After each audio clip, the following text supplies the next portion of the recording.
Egypt advanced to the Africa Cup of Nations quarterfinals on Monday with a 3-1 win over Benin, but they needed extra time to get there in a bruising encounter.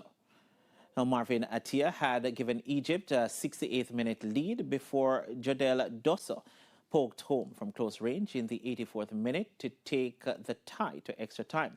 A sensational extra time header from Yasser Ibrahim broke the 1-1 deadlock after regulation time, with Captain Mohamed Salah adding a breakaway goal in the 123rd minute for his third of the tournament. Africa's most successful team advanced to the quarterfinals for the third time in the last 5 tournaments. Meanwhile, Ademola Lookman's opener, a pair of Victor Osimhen's goals and Akor Adams' powerful late strike, eased Nigeria past Mozambique and into the quarterfinals following a 4-0 win.